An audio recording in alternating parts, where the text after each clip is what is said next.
gente, tudo bem? Eu me chamo Ana Cardoso e esse aqui é mais um vídeo para o canal dos Direitos e das Vendas. Hoje nós vamos abordar o tema geração de direitos fundamentais. O que seria isso? Eu acho que é muito comum a gente se perguntar, ouvir alguém falando sobre um direito fundamental. O que seria uma geração de direito fundamental? E por que as pessoas utilizam essa categoria para analisar o tema? Então, lá no ano de 1979, o autor Vazak ia proferir uma palestra, só que ele não dispunha muito tempo para organizar o que ele ia tratar sobre os direitos fundamentais. Então ele teve a brilhante ideia de correlacionar um direito fundamental com o lema da Revolução Francesa: liberdade, fraternidade e solidariedade.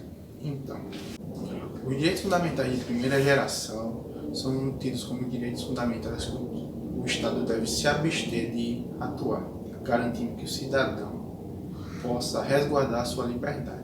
Nós podemos citar como exemplos de direitos fundamentais de primeira geração o direito à liberdade religiosa, o direito à livre associação, o direito à propriedade, que também se correlacionam com a ideia de liberdade.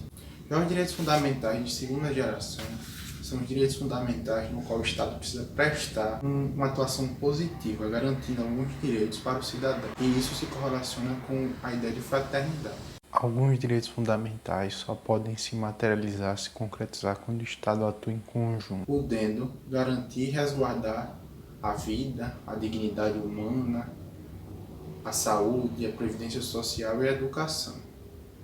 Já os direitos fundamentais de terceira geração são entendidos como direitos de solidariedade, porque envolvem bens transindividuais, como o meio ambiente, a paz e a democracia. Eu vou indicar este livro aqui, no qual o autor Jorge Malmenstein ele aborda o tema no curso de Direitos Fundamentais dele. Nesse vídeo nós iremos dar algumas explicações e ressaltar alguns acontecimentos históricos que permitiram que a humanidade desenvolvesse esses direitos fundamentais de primeira geração. Então, gente, antes de começarmos a tratar dos direitos fundamentais, é necessário ressaltar o contexto histórico que a humanidade vivia durante o jugo do antigo regime. No antigo regime, os soberanos, os reis que habitavam e dominavam a terra, justificavam seu poder através do direito divino, dizendo que sua vontade, a vontade expressa pelo rei, derivava diretamente do desejo de Deus. E assim, a vontade do rei nada mais seria do que a vontade de Deus na terra, personificada pelo rei. A partir desse momento, podemos perceber que essa ideia traz consigo ares de totalitarismo, tirania e desrespeito a toda e qualquer noção de garantias ao cidadão.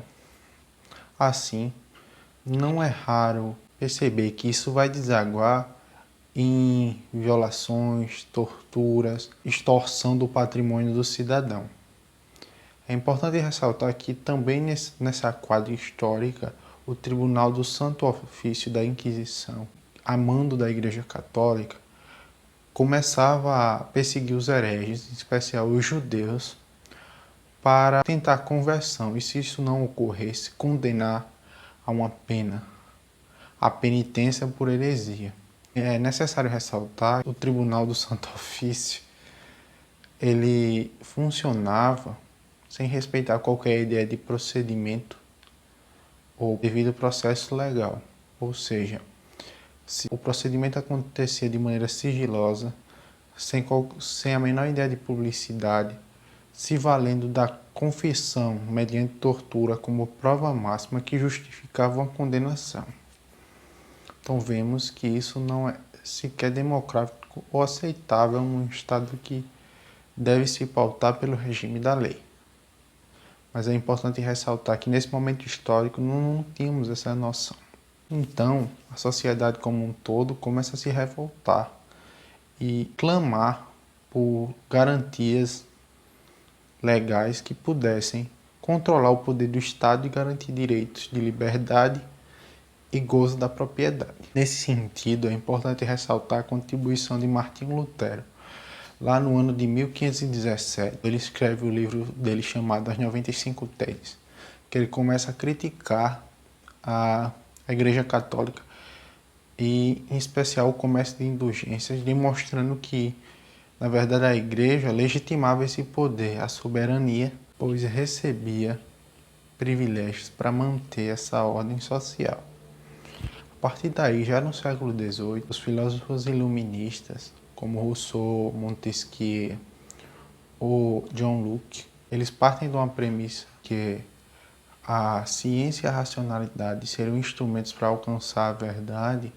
Eles começam a criticar esse modelo de Estado e clamar por sistemas que conseguissem frear a tirania. É daí que surge também a chamada teoria dos pesos e contrapesos, que é defendida por John Locke nessa obra aqui, segundo o Tratado sobre o Governo, e aperfeiçoada pelo Barão de Montesquieu no Espírito das Leis, que é esse livro. Assim, gente, continuando a nossa narrativa, é importante ressaltar que não só esse ideal político-filosófico fomentava essa crítica, mas também a classe social ascendente, a burguesia, que, munida de capital econômico, estava basicamente limitada de exercer esse poder em razão dos privilégios que a nobreza e o clero mantinham numa sociedade do antigo regime. Decorrente daí, ocorreu as primeiras revoluções burguesas, que seriam a Revolução Francesa de 1789 e a Revolução Americana de 1766, e culminaram em duas constituições: a Declaração dos Direitos do Homem e do Cidadão de 1791 e a Declaração da Constituição da Virgínia de 1776, que basicamente tentavam delimitar o poder do Estado e garantir os direitos de propriedade e de influência que o cidadão poderia exercer perante o Estado. Os direitos fundamentais de primeira geração também são conhecidos como direitos negativos, porque necessitavam que o Estado se abstesse de qualquer prestação de serviço, não influenciasse ou intervisse nas relações entre os particulares. A partir daí, a gente pode perceber alguns direitos na nossa Constituição que derivam dessa ideia de direitos fundamentais de primeira geração. Dentre eles, os direitos fundamentais à isonomia, o direito fundamental à liberdade de crença, e o direito fundamental à livre manifestação de pensamento e o direito fundamental à propriedade. Todos estes derivam da primeira geração de direitos fundamentais. Então, é importante ressaltar que nesses novos acontecimentos, essa nova quadra histórica, o mundo começou a se reorganizar, mas novas pressões surgiram, ocasionadas do homem contra o homem, e novamente necessitando que o Estado se organizasse para frear e intervir nas relações entre particulares. Mas isto é tema para um próximo vídeo. Eu agradeço a vocês pela atenção, peço que, se não forem inscritos, se inscrevam no canal, deixem o like e ativem as notificações. E nos vemos no próximo vídeo.